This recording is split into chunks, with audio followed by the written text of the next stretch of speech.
For the final segment of the People's Hearing, I'm pleased to welcome to the podium Rañia Masri of North Carolina Environmental Justice Network. She's the co-director of organizing and policy there and offers decades of experience as both a policy expert and organizer.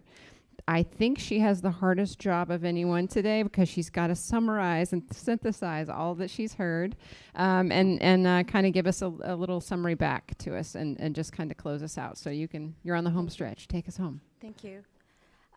Like you said, my name is Rañia Masri. I'm the co-director of the North Carolina Environmental Justice Network, and I actually think I have a very blessed job here, which is one, to be with you all at this particular time. So thank you to FARMAID for this invitation. Thank you to Madame Deputy Undersecretary for being here. Yes, it's my job to synthesize what you all said, but I'm not just going to repeat it back to you because y'all were here, you heard it all. I do want to start by saying that the original Farm Bill was enacted during the 1930s as part of the New Deal, and it was crafted to respond to the crisis of corporate consolidation and influence. So I heard folks from the jury saying it feels like the 1980s. It feels like the 1930s to me. Where are we now? Since the mid-1980s, more than 80% of hog farmers have been put out of business. 4 multinational corporations control more than 70% of the entire US pork market. 6% of farming operations produce 90% of all meat, dairy, and poultry. Are we surprised? No, because just like Patty said at the beginning, they were the ones that built the system. In 1990, just some 30 years ago, small and medium-sized farms accounted for half of agricultural production in the United States. Now, it's less than a quarter. We've lost so much, so quickly. And with the loss of these family farms came the loss of the communities that they supported. And this is what is key, and I think this is what we need to remember. While these family farms retreated, when they closed, the businesses they helped support also disappeared.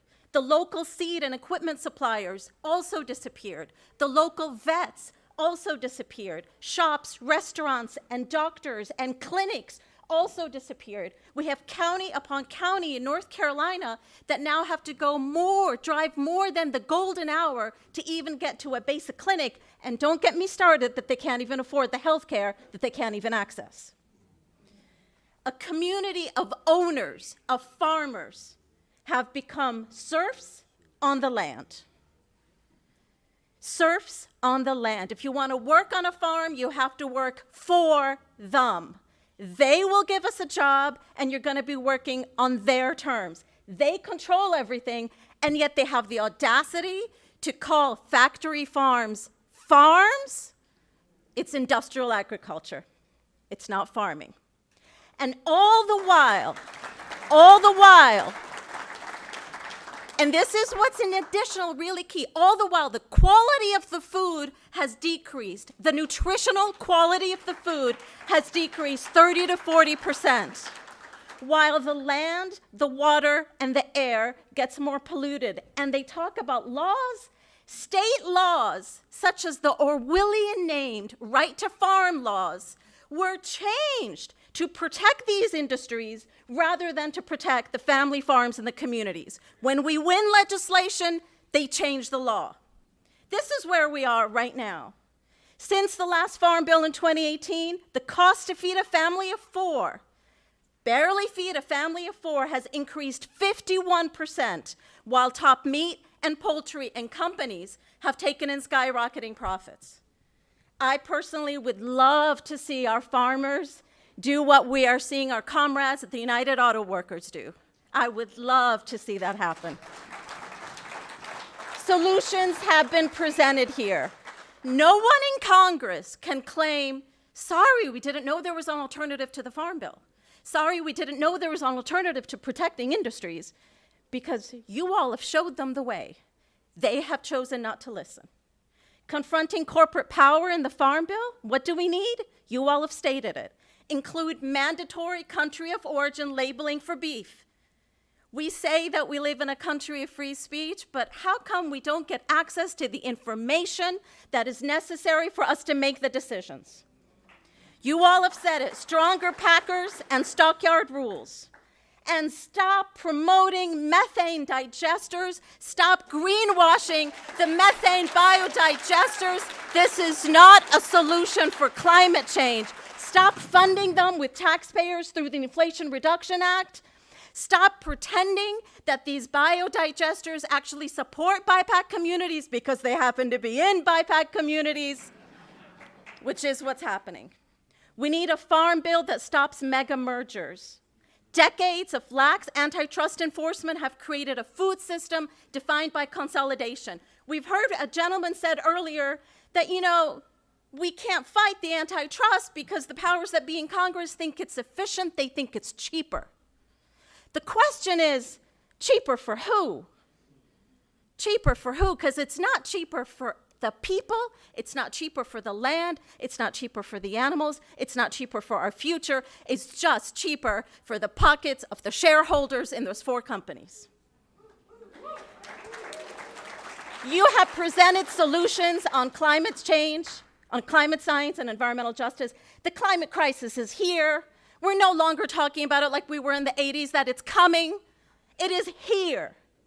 And the solutions are clear. The solutions are the way we've been practicing farming for hundreds, no, thousands of years. Diversified farm systems, sustainable agroecology, and conserve those wetlands, Congress. Conserve those wetlands, EPA. Do not do what North Carolina has done, which is open up 50% of our wetlands to development and then wonder why our lands get flooded. The Clean Air Act, ironically, the Clean Air Act does not require industrial farms to report on emissions related to livestock. Why not? Why does Congress allow the hijacking of big agriculture into programs like environmental quality incentives programs? Why do they do that? Third aspect, racial justice in the Farm Bill. What do we need? Nobody brought up this statistic, but it is so powerful that I cannot but bring it up. It has to start with recognizing and addressing the historic racial injustice in land ownership. The Atlantic reported in 2019, through a variety of means, sometimes legal, often coercive, oftentimes both legal and coercive, 98% of Black agricultural landowners and farmers, farmlands owned by Black people, came into the hands of white people. We are talking about 1 million Black families ripped from their farms. You want to talk about racial justice? It starts by recognizing that history and paying compensation for that theft. Not doing what folks are doing in Florida, which is slavery was actually good for the slaves, is what they're teaching now, and then talk about racial justice. Black farmers in the United States lost roughly $326 billion worth of acreage during the 20th century. Many of this loss was legal. What do we need? We need to increase access to programs and increase language accessibility. That means that we increase it not simply by making it accessible, but we make it understandable and we make it available in Spanish. There is one word that represents farmers in this room more than any other word, and I have felt it since yesterday, and I've been honored to be with you as a non-farmer. And that one word is community. You have shown time and time again that no farmer can stand in isolation at all. Farmers and the communities that love our farmers, we are the majority. We are the many. The others, the agro-industrialists and their moneyed lobbyists and the congressmen and women who they pay to put in power, they are the few. We are the many. This is what we need to remember. Now, imagine if the USDA were to invite FARMAID and the farmers here to testify to Congress as to how we want the Farm Bill to be written. Imagine if the USDA were to say, farmers, y'all should write it. Let's see that. Let's see Congress open up its platform for you all. Could you do that? Could you at least make that appeal?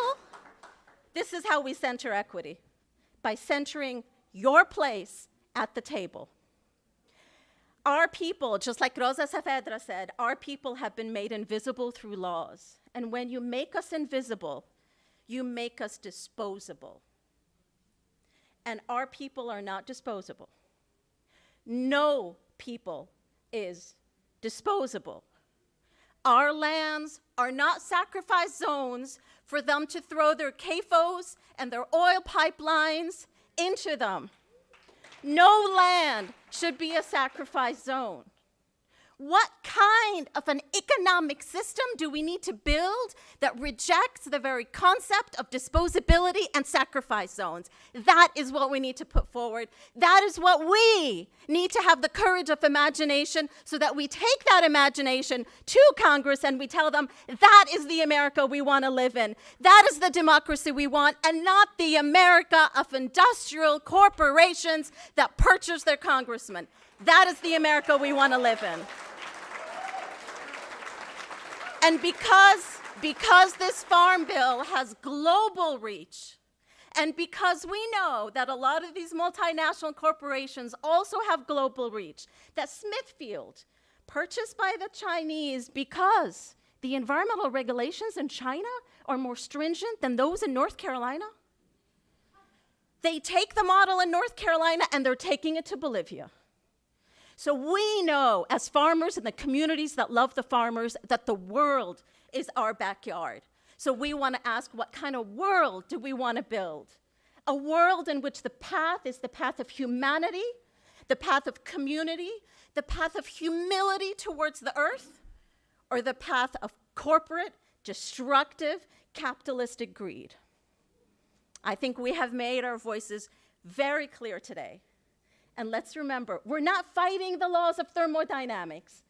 We're not fighting the laws of nature. We're fighting the laws of the decision makers.